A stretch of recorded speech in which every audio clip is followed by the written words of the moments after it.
নমস্কাৰ ছাৰ। নমস্কাৰ ছাৰ। পোনপ্ৰথমে ছাৰ আপোনাৰ শুভ নামটো জনাওকচোন।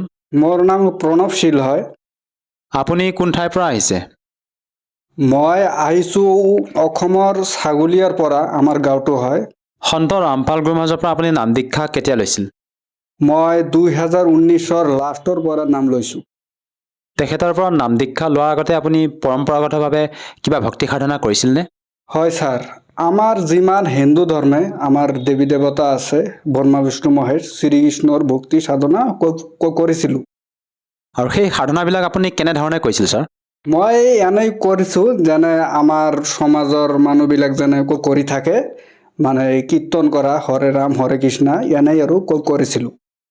আপুনি যিহেতু ছাৰ জনালে যে আপোনাৰ পৰিয়ালৰ লোকে যিদৰে সাধনা কৰিছিল সেইদৰে আপুনিও কৰি আছিলে, তেনে ক্ষেত্ৰত ছাৰ আপুনি সন্ত ৰামপাল গুৰুৰ মাজৰ শৰণলৈ কিয় আহিব লগা হ'ল? ছাৰজি, এটা মানে কথা আছিল, সেইটো মানে এই মানে মুছলমান ধৰ্ম এটা আছিল, একটা জাকিৰ নায়ক। তো জাকিৰ নায়কে কৈছে তোমাৰ মানে শ্ৰীকৃষ্ণ ভগৱান নহয়। মোৰ সেইটো কথাটো শুনি বহুত মানে বেয়া লাগিছে। মই তেতিয়া মানে শ্ৰীমদ ভাগৱত সুধাসাগৰ মই দেখিলোঁ। তো সুধাসাগৰত লেখা যে শ্ৰীকৃষ্ণ ভগৱান হয়। পিছত আপুনি সন্ত ৰামপাল গুৰুৰ মাজৰ পৰা নাম দীক্ষা কেনেকৈ ল'লে? লৈছোঁ যে কৈছে যে তোমাৰ আপোনাৰ যে এই জাকিৰ নায়ক আছিল, এই জাকিৰ নায়কৰ সেইটো সন্ত ৰামপাল মহাৰাজৰ মই ইউটিউবে মানে দেখি আছোঁ আৰু এই মানে জাকিৰ নায়ক আৰ এই সন্ত ৰামপাল মহাৰাজৰ মানে হলো জ্ঞান চৰ্চা। তো দেখি আছো মানে দেখেতে আৰু মানে কৈ আছে, সন্ত ৰামপাল মহাৰাজে কৈ আছে যে শ্ৰীকৃষ্ণ মাত্ৰ 3টা লোকেৰ ভগৱান হয়। আৰু পিছত আপুনি সেই যে জ্ঞান চৰ্চাটো জাকিৰ নায়ক লগতে সন্ত ৰামপাল গুৰুৰ মাজৰ যিটো জ্ঞান চৰ্চা আপুনি চালে ইউটিউবত, তাৰপিছত আপুনি তাত কি পালে, এনেকুৱা কি জ্ঞান প্ৰাপ্ত কৰিলে যাৰ দ্বাৰা নেকি আপুনি আপ্লুত হৈ সন্ত ৰামপাল গুৰুৰ মাজৰ শৰণ গ্ৰহণ কৰিলে? সেইটো ছাৰ মই মানে দেখি আছোঁ যে সন্ত ৰামপাল মহাৰাজৰ যিমান জ্ঞান আছে, আমাৰ বেদ গীতা পুৰাণ খুলি মানে গ'লেও দেখাইছে যে ব্ৰহ্মা বিষ্ণু মহেশৰ ওপৰত আৰু ভগৱান আছে। আৰু মই মানে সেইটো দেখি মোৰ মানে ইমান চিন্তা মানে আহিল আৰু ভিতৰত, আৰু মানে ইয়াৰ পৰা আৰু আছে নেকি ভগৱান? তেন্তে হ'লে মই এই মানে সন্ত ৰামপাল মহাৰাজৰ সৎসংগ দেখিলে, তাৰপিছত মই দেখিলোঁ ইণ্টাৰভিউ এটা মানে কৈ আছে যে সন্ত ৰামপাল মহাৰাজ আহি মোক সতলোক লৈ গৈছে, সৰগলোক লৈ গৈছে।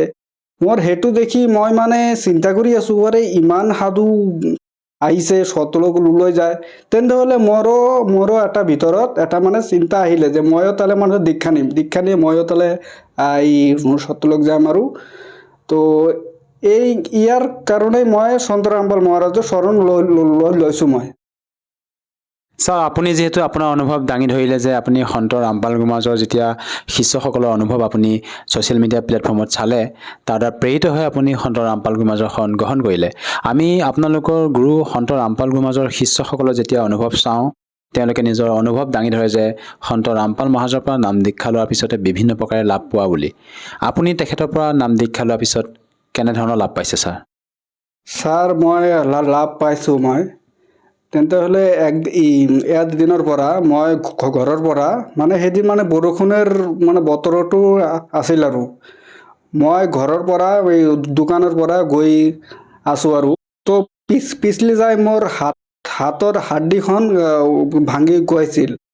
তো তাৰপিছত মই মানে ভাঙি যোৱাৰ পিছত মই গ'লোঁ গুৱাহাটীত। ডক্টৰে কৈছে আপোনাক অপাৰেশ্যন কৰিব লাগে। মই কৈছোঁ অপাৰেশ্যন কৰিলে বোলে কিমান টকা লাগিব? মানে গুৱাহাটীৰ পৰা কৈছোঁ 70,000 টকা লাগিব। মই কৈছোঁ মই গৰীব মানুহ হয়, মোৰ কাকততো টকাই নাই। তাৰপিছত মই সন্ত ৰামপাল মহাৰাজৰ ইফালে মই ফোন কৰি মই হ'লে প্ৰাৰ্থনা কৰিছোঁ, হে মালিক, মোৰ হাতটো ভাঙি গৈছে, আপুনি দয়া কৰক। তো পৰমাত্মাৰ আদেশ আহিলে সন্ত ৰামপাল মহাৰাজত যে কবিৰ পৰমাত্মা দয়া কৰেগা। তো ছাৰজি, আপুনি বিশ্বাস হ'ব না নহ'ব, 1 মাহৰ ভিতৰত মোৰ হাতটো একেবাৰে মানে হ'লেও ঠিক মানে হৈ গ'ল। ছাৰ, এইটো আচৰিত কথা। আপুনি যি পিছলি পৰিছিল তেতিয়া আপোনাৰ হাতখন ভাঙি গৈছিল, ডক্টৰে কৈছিল যে এইটো অপাৰেশ্যন কৰিব লাগিব, কিন্তু এইটো কেনেকৈ সম্ভৱ ছাৰ? আপুনি এজন সন্তৰ পৰা নাম দীক্ষা লৈ যে আপোনাৰ পৰি পেলাই যেতিয়া হাতখন ভাঙি যোৱাৰ পিছতো মানে সম্পূৰ্ণকৈ সুস্থ হৈ উঠিল তেখেতক প্ৰাৰ্থনা কৰাৰ পিছতে, এইটো ছাৰ কেনেকৈ সম্ভৱ? সেইটো হয় ভগৱান কৈছে বেদত কৈছে যে যদি সাধকের কোনো মানে সাধকের যদি কোনো ধরনের প্রবলেম হয় সেইটো মানে হলো পরমাত্মার যে মন্ত্র দেয় সেই মন্ত্র দ্বারাই পরমাত্মা ঠিক কৰি আৰু দেয়। সঁচাই চাই আচৰিত কথা, আপুনি যেতিয়া সন্ত ৰামপাল গুৰুমাজৰ পৰা নাম দীক্ষা ল'লে আপুনি বিভিন্ন প্ৰকাৰে লাভ পাইছে। আপুনি শাৰীৰিকভাৱে হওক বা আৰ্থিকভাৱে হওক বিভিন্ন প্ৰকাৰে লাভ পাইছে। ছাৰ আৰু এটা কথা জানিব বিচাৰিছোঁ, আপুনি যিহেতু অসমৰ নিবাসী, আপুনি অসমৰ বিভিন্ন শ্ৰদ্ধালুৰ কাষলৈ গৈও ভক্তি সাধনা কৰিব পাৰিলে হয়। আপুনি ছাৰ সন্ত ৰামপাল গুৰুমাজকে যে গুৰু হিচাপে ধাৰণ কৰিলে।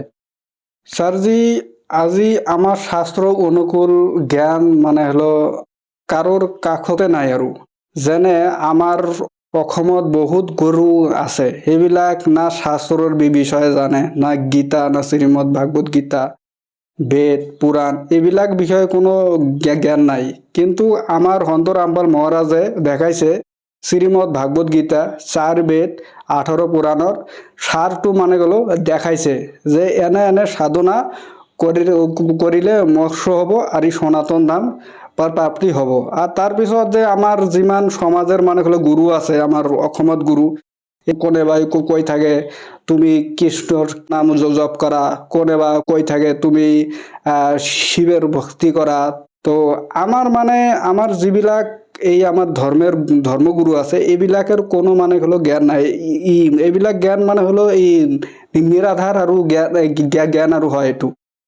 ছাৰ এইটো আমি কেনেকৈ মানি ল'ম, যিহেতু আমি পূৰ্বৰ পৰা হৰে ৰাম হৰে কৃষ্ণ ওম নম ভাগৱতে বাসুদেৱাই নমঃ বা ওম নম শিৱায় এনেধৰণৰ মন্ত্ৰ আমি জাপ কৰি আহিছোঁ।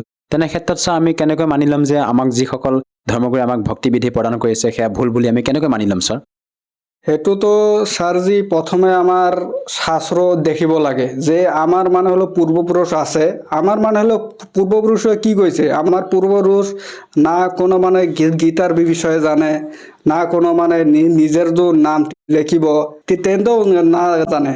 তো তেনেহলে আমার এই গীতার জ্ঞান মানে গীতারও জ্ঞান নাই।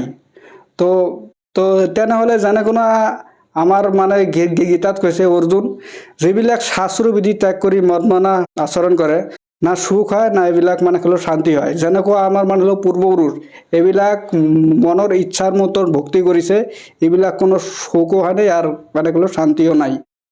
আৰু আপোনালোকৰ গুৰু সন্ত ৰামপাল গুৰুমাজে আপোনালোকক এনেকুৱা কেনেধৰণৰ মানে ভক্তিবিধি প্ৰদান কৰে? যেনেকৈ গীতাত লেখা আছে যে সত্য সাধনা কৰিলে সত্য সাধনাৰ এটা মন্ত্ৰ আছে, সেইটো কৈছে ওম তৎসৎ। ওমটো হল ডাইরেক্ট এই মানে গুলো খর পুরুষের জপ, আর তৎ হল অক্ষর পুরুষ, আর সৎ হল এই পরম অক্ষর পুরুষের জপ। ওই হেতু মানে হলো তিনিটা মন্ত্র কেবল তত্ত্বদর্শী সন্তই দি দিব। আৰু আমি শুনিছোঁ যে সন্ত ৰামপাল গুৰুমাজে মানে দেৱী দেৱতাসকলৰ ভক্তি কৰিবলৈ মানা কৰে। আমি যিহেতু পূৰ্বৰ পৰা ব্ৰহ্মা বিষ্ণু মহেশকে আদি কৰি বিভিন্ন দেৱী দেৱতাক ভক্তি কৰি আহিছোঁ, কিন্তু আপোনালোকৰ গুৰু সন্ত ৰামপাল গুৰুমাজে এই দেৱী দেৱতাসকলৰ ভক্তি কৰিবলৈ মানা কৰে বুলি শুনিছোঁ। কিয় মানা কৰে আচলতে? নহয় ছাৰ, সেইটোতো একেবাৰে মিছা কথা। যিবিলাক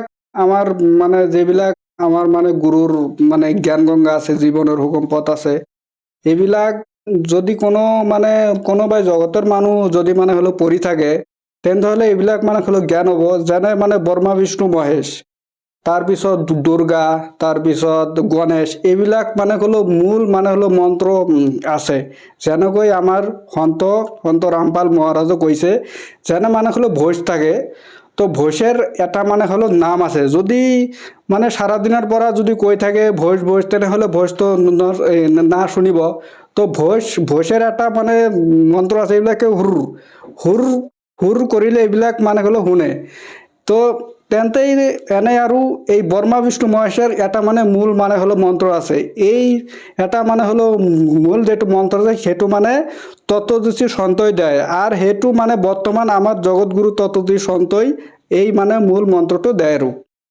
ছাৰ আপুনি এতিয়া আমাৰ দৰ্শকসকলক কি বাৰ্তা দিব বিচাৰিব, যিহেতু আপুনি সন্ত ৰামপাল মহাৰাজৰ পৰা নাম দীক্ষা লোৱাৰ পিছতে আপুনি শাৰীৰিকভাৱে হওক বা আৰ্থিকভাৱে হওক বিভিন্ন প্ৰকাৰে লাভ পালে। যিসকল দৰ্শকে আজি আপোনাক টিভি স্ক্ৰীণত চাই আছে তেওঁলোকক আপুনি কি বাৰ্তা দিব বিচাৰে যাতে তেওঁলোকেও সন্ত ৰামপাল মহাৰাজৰ পৰা নাম দীক্ষা লৈ লাভ পাব পাৰে? ছাৰজি মইতো বাৰ্তা নিদিবৰ, মই এটা হাত জোৰ কৰি প্ৰাৰ্থনা ক'ব যে আপুনি আমাৰ সন্ত ৰামপাল মহাৰাজৰ জ্ঞানগংগা পুস্তক আছে, জীৱনৰ সুগম পথ আছে, আৰু গীতা তোমাৰ জ্ঞান অমৃত আছে। এইবিলাক আপুনি মানে পুস্তকটো পঢ়ক, পঢ়ি আপুনি জ্ঞানটো প্ৰাপ্তি কৰি তাৰপিছত সন্ত ৰামপাল মহাৰাজত কাকতে আহি আপুনি দীক্ষা লওক আৰু আপোনাৰ জীৱন সফল কৰক। আৰু যদিহে কোনো লোকে তেখেতৰ পৰা নাম দীক্ষা ল'ব বিচাৰে কেনেকৈ ল'ব পাৰিব ছাৰ?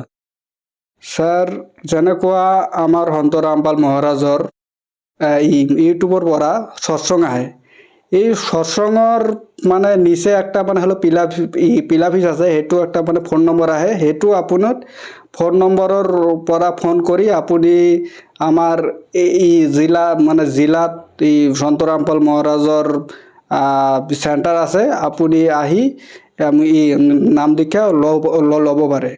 আৰু নাম দীক্ষা লওঁতে কিবা টকা পইচা দিব লগা হয়নে তাত? নহয় ছাৰ, একেবাৰেই ফ্ৰী। আমাৰ মানে সন্ত ৰামপাল মহাৰাজৰ এইফালে মানে নাম দীক্ষা ল'লে এটা টকাও আৰু নাই। ধন্যবাদ থাকিল ছাৰ। নমস্কাৰ।